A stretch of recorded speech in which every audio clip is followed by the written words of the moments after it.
The Shift is brought to you by Joy Metrics. Welcome to The Shift. I'm Dr. Andrea Coyle. Shifties, welcome back to The Shift. Today we have a different kind of guest, and I say different kind of guest because Patrick is not a nurse. Many of our shifties are nurses. However, we recognize that burnout doesn't just happen to nurses, it happens to professions, it happens to sometimes parents. So, Patrick, welcome to the shift. I'm going to ask you to do your own introduction because you have so many great things going on. I don't want to miss any of them. Yeah, thanks, Andrea. Thanks for having me on. And certainly, lots of great studies on the burnout effect on nurses. But as you said, it certainly goes beyond that. But I'm glad we're studying nurses primarily because, of course, they're our largest group in healthcare and the front line, the backbone of absolutely everything that we do in healthcare.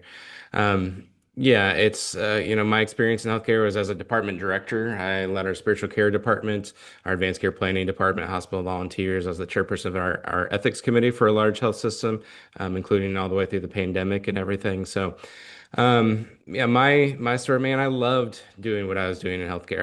I always want to start there. I love the job so much. I love being involved in the daily patient care. Our team of chaplains responded to every patient and death in our healthcare system.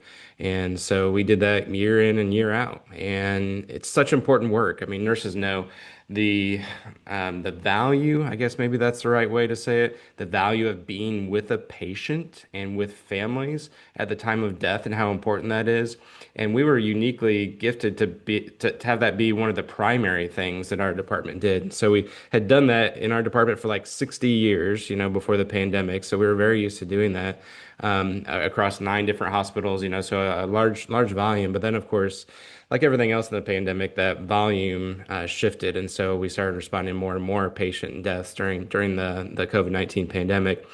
So over the course of that 2.5 years, from March 2020 until about October 2022, those 2.5 years, our team of chaplains, which was a fairly small team, 18, 20 chaplains, responded to 5,563 patient deaths.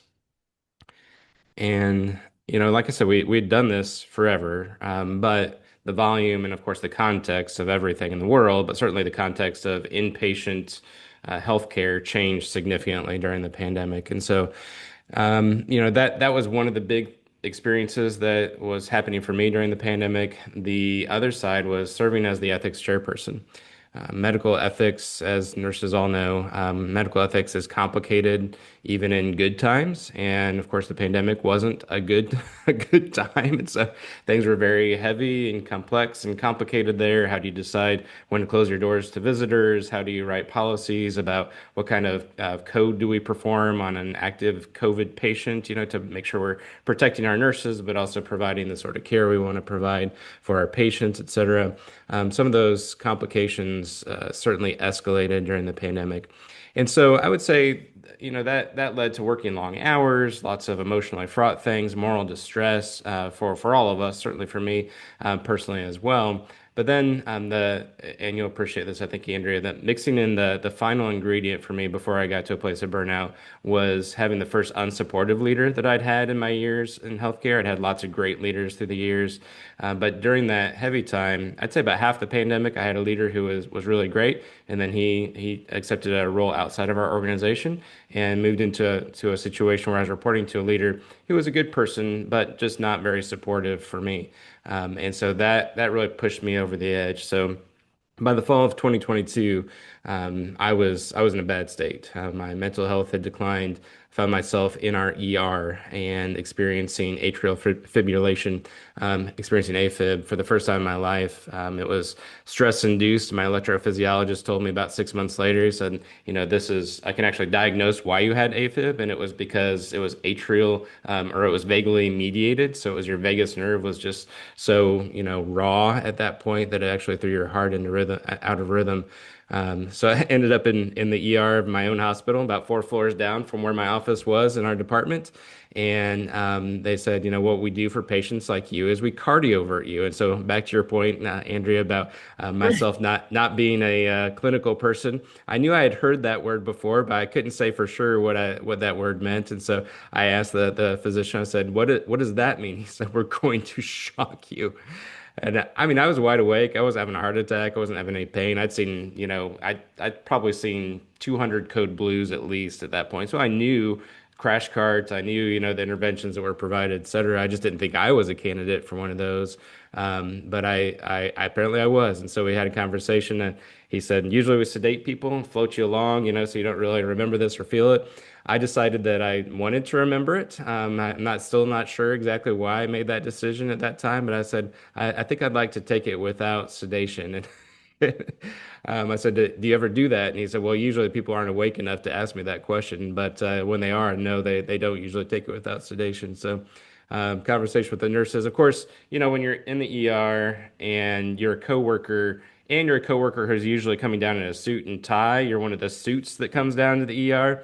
And now all of a sudden you're going to get shocked. You're going to get cardioverted without sedation. You can guess that exam room filled up with ER nurses that wanted wanted to watch the show of this the chairperson of the ethics committee get that shock. So yeah, I followed through with that. No sedation, 255 joules electricity through my body. Fortunately, thankfully, my heart went back into rhythm and has stayed that way since then. But that was really, I wish I could say, Andrea, at that point, like, okay, now I knew I was in a place of burnout. I needed a change, but it took a few more weeks for that to really settle in. And then had a second new diagnosis, and that was the first time in my life having a mental health concern. Was diagnosed with depression and anxiety, and so putting those two together is like, okay, something has worn on me significantly enough, has stressed my both my values, my time, the work overload, the work ambiguity, the lack of support, you know, some of those things that were happening to where I knew something had changed and something needed to change.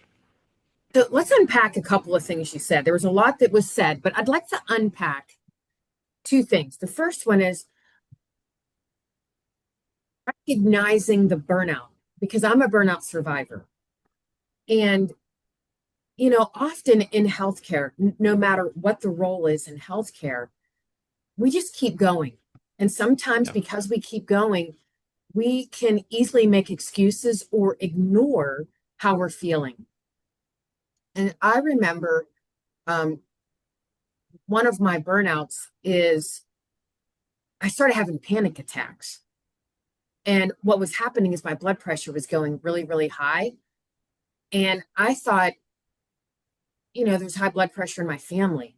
But what I didn't realize is mine was the first cardinal symptom of exhaustion. I was going from 7 in the morning till 7 at night because I just wanted to help and do my job and make everything right. I'm a little bit of a perfectionist. Yeah. And then I started feeling the high blood pressure that was presenting in a panic attacks.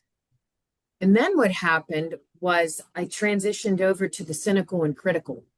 It's very Hmm. cynical, critical of myself, critical of the people on my team. I'd go home, I'd reflect on it. I'd feel bad that I was cynical and critical to myself and people on my team. I wasn't my best. And it was this vicious cycle. And that created exhaustion as well. The other thing is the leader. So I want you to talk about a couple of the symptoms. You kind of touched upon them, but give a couple other subtle symptoms that you missed, but now you wouldn't miss because now you're more educated on burnout. So subtle symptoms first, and then let's talk about the impact of not having a supportive leader has on burnout. Yeah. Yeah, well, let's go backwards a little bit. So the leader, my Yeah. part of my experience was, you know, my team's responding in person, right alongside the nurses in the medical ICU during COVID, you know, in all these different places. And I had a leader who was an executive at the time who had the option to work from home and not show up to any healthcare facilities. And he took that option and did not show up to any healthcare facilities for about a year, in the middle of the pandemic. And so All of our meetings were virtual, and I can't say as I blame them. You know, if I had the option to not show up to a hospital during a worldwide pandemic and keep my job and keep doing what I'm doing, I'd have probably taken it too. So I understand on the one hand, but the disconnect there where, what that leads to is a lack of understanding what my teams were doing, what I was experiencing, what nurses were experiencing in the hospital. And so that not showing up, for our leaders when they don't show up for us. And then, I like to go through a sort of a framework of different types of leaders. And the question really revolves around two things. Are they responsible? So by responsible, I mean, do they sign off on your payroll on time? Do they adjudicate your PTO requests in a timely fashion and fairly? Do they make sure that your mileage is getting reimbursed, et cetera, et cetera? The basic things of being a responsible leader. And then the second category is, are they responsive? Like when you have a problem, do they try to help you with that? Do they listen to you? Do they seem to hear what you're saying? Do they acknowledge what you're going through? Do they recognize your good work? And so if you have a leader who's responsible, they do the basics of what a leader should do, and they're responsive, they listen to you, and they seem to care about you, then you're in good shape. Your experience of burnout, it's not that you're not going to burn out, but your effects of burnout are going to be mitigated quite a bit by having such a good leader. I was in a season where I could not reasonably expect that my mileage would get signed off without me having to remind this leader 7, 8, 9 times. I didn't have time for that. I didn't want to be focusing on that during that time. And it made me, beyond just the fact I wasn't getting my mileage reimbursed, and or my positions posted for open roles in our department. Beyond that, the feeling that you have is just like, oh, I guess I'm not thought about. I'm not supported. I'm not cared about. It just undermines everything else you're doing. You feel like you're out on a limb. And I mean, this is one of the common complaints for nurses, right? It's not feeling supported by their organization, not feeling like their leader listens. And when we're in a situation where that leader is responsible and is responsive, then we don't experience it quite to the same level. Andrew, you hit on a couple of those key characteristics of burnout, that emotional exhaustion, and that cynicism. And certainly those were two that I was experiencing. If I went through it again, would be able to recognize those things. The other two that I would mention, and then I want to say something about how we view ourselves during this season. The other two I would mention, one is anger. I think we actually talked about this when we visited earlier this year. Um, Yes. where you go beyond just like, oh, things are bad. I'm so frustrated with things, to like an anger that is not normal. Like maybe you have anger on some level on a regular basis, maybe you don't at all. But now you're in this point where you just sort of seething all the time. And it might not ever boil over. You might not scream at a patient or scream at a coworker, but you're feeling it and it eats away. It's like a fire eating away at your bones inside. And of course, some people do do let it out. Those people might be a little bit healthier, might be also in more danger for their job, but it just kind of tears away the inside of us. And then the other one, the classic characteristic of an experience of burnout, is feeling like you're not making a difference anymore. And I hate this one so much because I know that every nurse in our country is making a difference. I think especially for those that are particularly stressed, ER nurses, ICU nurses, hospice nurses, nursing home assistants, and nurses. What they're experiencing is so difficult when they're in a place of burnout. Here's the fact of the matter is they're probably still making a huge difference, but when they're burned out, they don't feel like they're making a difference anymore. And I think that's just so sad. Um, that's something, it's like a fire that's burning your bones. And what happens is, this is my experience only, and the anger, um, I think some of it is I was a little angry at myself because I just couldn't figure out what was wrong. Yeah. But then there was anger when it felt like, I'll give a couple examples. Um, it felt like you didn't have the autonomy, decisions were being made for you, and what your work was questioned or undermined. So then that builds up frustration, anger. Maybe you start second guessing yourself. Maybe some Oh yeah. imposter syndrome sinks in. And all these things contribute to burnout. And that's why I'm on such this quest and campaign to help people recognize it so that they don't become angry and leave the profession. They don't become toxic in the environment. And so I don't know if you can relate to some of this. I'm pretty sure you can. What are some strategies, Patrick, that you can share with the shifties that will help them start to recognize the burnout and then do things to mitigate the burnout? Because we always like to leave the shifties with some takeaways. Yeah, I think you use the word autonomy. Autonomy and agency is what I always want to talk about. But before we get to that, I just want to say, and you've kind of hinted at it, I've hinted at it, and I want to hit it directly on. We shame ourselves for being burned out.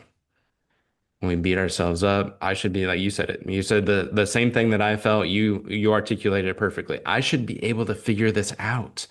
How do I not live this way? I don't want to be angry. I don't want to be cynical. I don't want to be so exhausted all the time. So I should be able to figure this out. What that translates to is self-blame. When we're beating ourselves up, here's the reality. You want to pull back just a little bit. A lot of these the surveys right now show a 65% burnout rate for nurses. Well, it's when something's happening at that significant of a proportion, that many of our nurses are feeling some experience of burnout, that means it's not an individual failure. It's not a failure of that individual nurse to not take care of their self-care the right way, or not have the right priorities, or not have the right mindset, or whatever the case, or they just need to, log on to the app that's provided, or whatever it is. Those things can be valuable, but when we say if you just did these things, you wouldn't be so burned out, we're blaming that individual nurse, even though she's working in the middle of a context that is putting her under extraordinary pressure on a daily basis. I mean, healthcare, even without the current context of, finances and some of the strain and some of the governmental interference with everything that's happening in healthcare right now. If you're just performing basic healthcare, like the whatever the doctor's name was back on Little House on the Prairie, Doc Brown or whatever his name was, Dr. you know, Baker. It's Dr. Dr. Baker, Baker. Dr. Baker, there you go. I knew it wasn't Brown. Doc Brown, that's Back to the Future, but yeah, Doc Baker. Like even Yes. his job was hard, because he had to show up for people in their worst times and, be there when a baby died or when a mom was sick or whatever. Like that's hard. And that hasn't gone away. It still exists just as much as it ever has, but we've got all these layers of complexity layered on top of it now. So what I really get angry about now is when I see the subtle message that if nurses just were smarter, just were more disciplined, just took better care of their own mental health, Just that took they their would be lunch fine. break. Yeah, Right. exactly. Right. Exactly. And So that makes me really upset because this is a system that's perfectly every system is perfectly engineered to get the results that it's getting. We understand that. The result of the American healthcare system right now is that nurses and other disciplines are burned out at a 50, 60, even sometimes 70% rate, high intention to leave, high turnover rates, a thinning pipeline, because not having enough nursing faculty members. And so if the system is perfectly engineered to get these results, then we can't. I guess I just want to say it plainly. It's not your fault if you're experiencing burnout. Does that mean you don't have some things you can do to regain some of your autonomy and agency? Of course not. We want to empower you. We want to give you steps to take to regain that agency and get out of feeling this way. But almost 100% of the time, the reason you're in this situation is more systemic than it is personal. so, Patrick, I always like to help the shifties and give them some strategies to mitigate burnout. In your experience, Patrick, what do you think? Yeah, I'd say two things. That there's a lot of things that come to mind when I do presentations. We talk about 10 or 12 different options that they can choose. Not that they have to do everything, but kind of a menu, a cafeteria menu where they can choose different things that they want to choose. One is mantras, having a mantra that you say to yourself. It has to, the mantras have to be true. It can't be a lie. You can't be lying to yourself or trying to BS yourself because your own internal heart and mind knows if you're trying to fool yourself. And that mantra also has to be meaningful for you in the moment. So my mantra that I kept coming back to when I was in a place of burnout and depression was things can change at any time. Because man, when you're burned out, you feel trapped, you feel helpless, hopeless, like you're just in a downward spiral, your energy's gone. And so I just kept telling myself things can change at any time because that is true. Things do change often. You know, they don't always change the way we want them to change, but they can change at any time. And I'll tell you, in the middle of that, that things did change. You know, I got a notification that my leader that wasn't very supportive was suddenly not going to be with the organization anymore. Did that solve all of my problems? Well, it did solve some of my problems. You know, burnout it did solve all of them, but you know that as soon as I got that notification, and I don't wish anything bad on this leader, but it was just a problem for me during my burnout. So when I got that notification, I came right back to that mantra of things can change at any time. And then the second I would say, and this comes back to something you mentioned earlier, Andrea, and that's autonomy, or I would call it personal agency, the sense that we can make decisions for ourselves. Because when we're in a place of burnout, again, we feel trapped. We feel like all the decisions are being made for us. We don't really have autonomy or agency anymore. I like to encourage people who are burned out to invest in a bucket list and create a bucket list and pursue those things. And I know that's so cliche, and you're picturing, people on Instagram and influencers and whatever else, but that's not the point. The point is to counteract the emotional exhaustion, the sense I can't make any decisions for myself, my loss of agency, with making a list of things that we want to do. And so I did this sort of intuitively during my burnout, my depression. I said, I need to actually do some things I want to do because all I'm ever doing is thinking about work, doing work, focused on work, answering calls, answering emails, et cetera, et cetera. I need to find some way to regain some personal agency. And so I started to do this. And the energy, so we always end sessions, so whether it's with a coaching client or with a workshop or a keynote, we end by talking about bucket lists. I let them ask me about my bucket list. I share some things that I've accomplished, some things that I'm still working on, and then of course I turn it back on them. You know, if you're going to create a bucket list, here's the crazy thing, Andrea, is I thought for a long time. Almost all my presentations are for healthcare, but occasionally I speak to other groups. And I would always ask, how many of you have a bucket list already created, recorded someplace, handwritten or on your phone or whatever?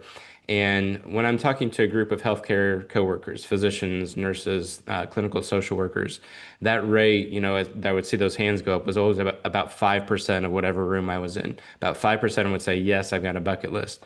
And then one day I spoke to a group that wasn't healthcare. It was social media creatives for Purdue University here in Indiana. And there's about 60 of them in the room. You know, they do the advertising, they do the social media, they do the blogs, everything else for Purdue. A very different industry. And we're going through the same thing. And I asked them how many of them had a recorded bucket list somewhere. About 60% of their hands went up. And that's when the penny dropped for me is like, oh, there's certain industries where we're so focused on everybody else that we forget to focus, occasionally at least, on ourselves and what we want to do. And so just introducing this and saying, here's even if it's just 5 things or 10 things, some things I want to do, and I'm going to invest in those things can counteract that the drain of emotional exhaustion that burnout brings in. That's really insightful. Thank you for sharing that, Patrick. So, as promised, one thing that I actually learned from my adult, young adult son, who, by the way, just graduated from college, just graduated from the Citadel. Um, Congratulations to thank mom as you. well, for sure. That exactly. Thank you. He's hopefully off the payroll now. Um, it has a big boy job. But he said to me, a great professor of his, and man, do you have a great college experience when you can actually remember and regurgitate what a professor taught you and the impact they had on you. And so my son said, whenever you start to feel something, whether it's sad, anger, happy, um, fear, whatever you're feeling, say it out loud. Hmm. So you're validating your feelings. So, as an example, I would say in the workspace, I'm strictly speaking of the work space, I feel frustrated. And then you do box breathing. So you 4 seconds in, 4 seconds, hold it, 4 seconds out, 4 seconds, hold it. And it works. And he said, Mom, I even do this sometimes when I can't sleep. But if you are able to say out loud how you feel, it's almost a validation, and do the box breathing, it's helpful. And I've actually had to do this earlier today on one of my early morning meetings, and it recenters you. Now, I will warn all of the shifties listening.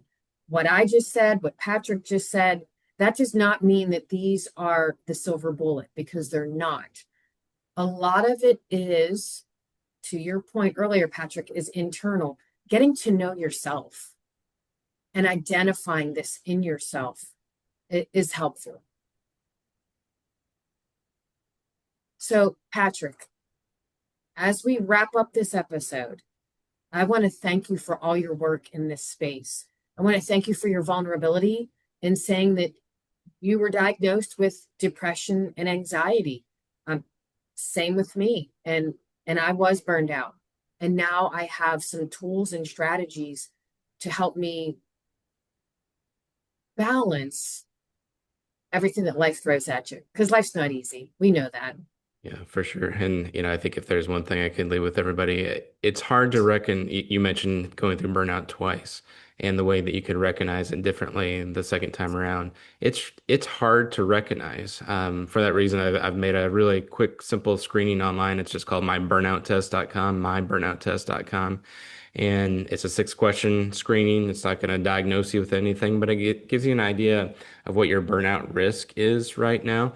And I just think trying to gain that insight. It's interesting. I think so many people in healthcare, we have so much insight about others. We can look at a complex situation and diagnose, identify what's going on, whether it's medically or emotionally, relationally, really quickly. Sometimes we don't have, I'll speak for myself. Sometimes I don't have that same insight about myself. And so doing a screening like myburnout.test.com, or of course for the mental health stuff, going to, a reputable website and doing some screenings for your mental health can really provide the insight that's needed during these seasons. Yes.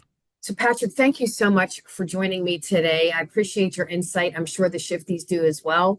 And shifties, I always end by saying this, Patrick. Shifties, remember, your shift makes the difference. Keep shifting. Enjoying the shift? Help us reach more nurse leaders by rating and reviewing us on your podcast app. It takes just a minute, but makes a big impact. Search for The Shift, tap those stars, and share what you love. Your feedback shapes our future episodes and helps others discover us. Remember, rate, review, and amplify The Shift today.